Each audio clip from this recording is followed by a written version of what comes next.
மாண்புமிகு உறுப்பினர்.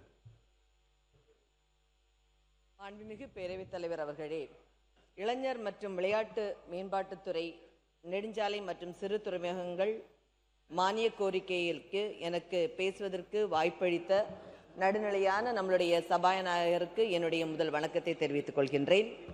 அதே போல என்னை இந்த சட்டமன்றத்திற்கு அனுப்பி வைத்த எங்களுடைய காங்கிரஸ் கட்சியினுடைய அகில இந்திய தலைவர் மல்லிகார்ஜுன் கார்கே அவர்களுக்கும், இன்றைக்கு நேர்மைக்கு இலக்கணமாகவும் நிமிர்ந்த நடையுடனும் மோடிக்கும் ஆர்எஸ்எஸ்க்கும் இந்திய இறையாண்மைக்கும் எதிராக யாரெல்லாம் குரல் கொடுக்கிறார்களோ அவர்களை தன்னுடைய கர்ஜித்த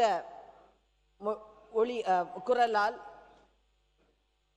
அடக்கி வைக்கக்கூடிய எங்களுடைய மாநிலங்களவை எதிர்க்கட்சி தலைவர் திரு ராகுல் காந்தி அவர்களுக்கும், பெண்களுக்கே எடுத்துக்காட்டாக அரசியலில் பெண்கள் எவ்வாறு இருக்க வேண்டும் என்று முன்மாதிரியாக இருக்கக்கூடிய எங்கள் அன்னை சோனியா காந்தி அவர்களுக்கும், எங்களுடைய மாநில தலைவர் திரு மாணிக்கம் தாகூர் அவர்களுக்கும், என்னை இங்கு மக்களின் குரலாக ஜனநாயகத்தின் மேல் நம்பிக்கை வைத்து என்னை அனுப்பி வைத்த எங்களுடைய குளச்சல் தொகுதி மக்களுக்கும், அதற்காக உழைத்த கூட்டணி கட்சியை சார்ந்த தலைவர்கள் மற்றும் தொண்டர்கள் அனைவருக்கும் என்னுடைய மனமார்ந்த நன்றியை தெரிவித்துக் கொள்கின்றேன்.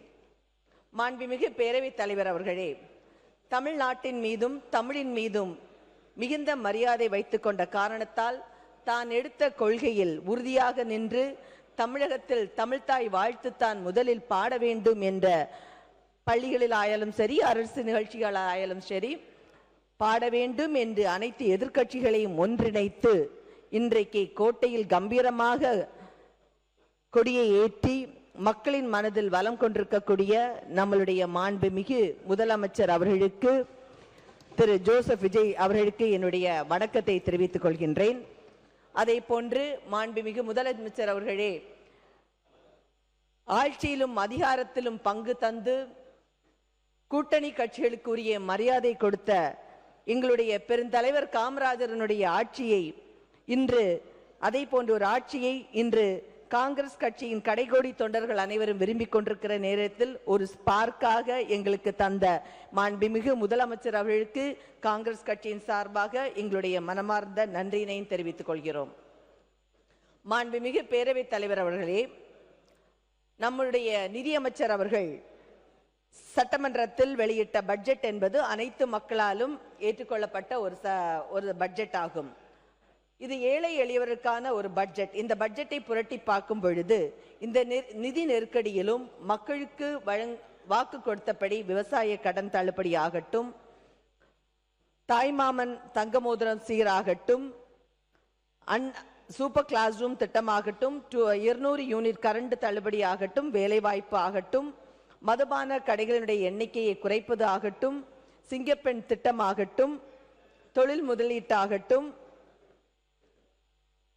பெருந்தலைவரனுடைய பேரில் காலை உணவு திட்டமாகட்டும், விரிவுபடுத்தப்பட்ட காலை உணவு திட்டம், வெற்றி வீடு திட்டமாகட்டும், இலவச மற்றும் சூப்பர் கேம்பஸ் திட்டம் போன்ற நிறைய திட்டங்களை இன்று அறிவித்துள்ளார்கள்.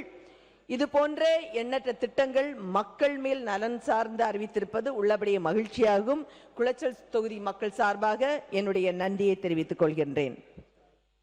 மாண்புமிகு பேரவைத் தலைவர் அவர்களே, மத்தியில் ஆழ்கின்ற பாஜக தலைமையிலான மோடி அரசாங்கத்திடமிருந்து தமிழகத்துக்கு வர வேண்டிய நிதிகளை பெற்று தருவதற்கு காங்கிரஸ் கட்சி என்றும் உங்களுடன் உறுதியாக இருக்கும் என்பதை இந்த அவையின் வாயிலாக தெரிவித்துக் கொள்கின்றேன். மாண்புமிகு பேரவைத் தலைவர் அவர்களே, இருமொழி கொள்கையை பாதுகாப்பதிலும் காங்கிரஸ் கட்சி என்றும் உங்களுடன் துணையாக இருப்பதும் என்பதை இந்த அவையில் தெரிவித்துக் கொள்கிறேன். மாண்புமிகு பேரவைத் தலைவர் அவர்களே, கிராமப்புற ஏழை மக்கள், ஏழை குடும்பங்களை சார்ந்த மாணவர்களின் உயர்கல்வி கனவுகளுக்கு தடையாக இருக்கக்கூடிய நீட் தேர்வுக்கு எதிராக தமிழக மக்களின் உணர்வுகளையும் தமிழ்நாட்டு அரசின் நிலைப்பாட்டையும் காங்கிரஸ் கட்சி முழுமையாக ஆதரிக்கிறது. அதே போன்று மாண்புமிகு பேரவைத் தலைவர் அவர்களே, நீட் போன்ற தேர்வுகள் வருவதற்கு காங்கிரஸ் கட்சி காரணமாக இருந்தது என்று நேற்றைய சட்டசபையில் அதிமுகவை சார்ந்த குழு தலைவர் பேசினார்கள். காங்கிரஸ் கொண்டு வந்த 100 நாள் திட்டம் போன்றவை பாஜக அரசு நிறுத்த துணிகிறது. காங்கிரஸ் கட்சியின் எத்தனையோ திட்டங்களை தடுத்து நிறுத்தக்கூடிய பாஜக அரசு நீட் தேர்வை ஏன் ரத்து செய்ய முடியவில்லை? அதை போன்று அம்மையார் ஜெயலலிதா மறைவுக்கு பின்னர் பாஜகவின் உதயா மின் திட்டம் போன்றவற்றை கொண்டு வந்ததில் அதிமுக பாஜகவை ஆதரித்தது என்பது நிதர்சனமான ஒரு உண்மையாகும். இது உலகே அறியும்.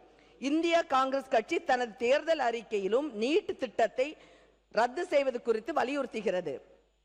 காங்கிரஸ் கொண்டு வந்த அனைத்து திட்டத்தையுமே பாஜக மாற்ற துணிகிற பொழுது ஏன் இதை மாற்ற துணியவில்லை என்பதை இந்த அவையில் நான் கேட்டுக்கொள்ள கடமைப்பட்டிருக்கிறேன்.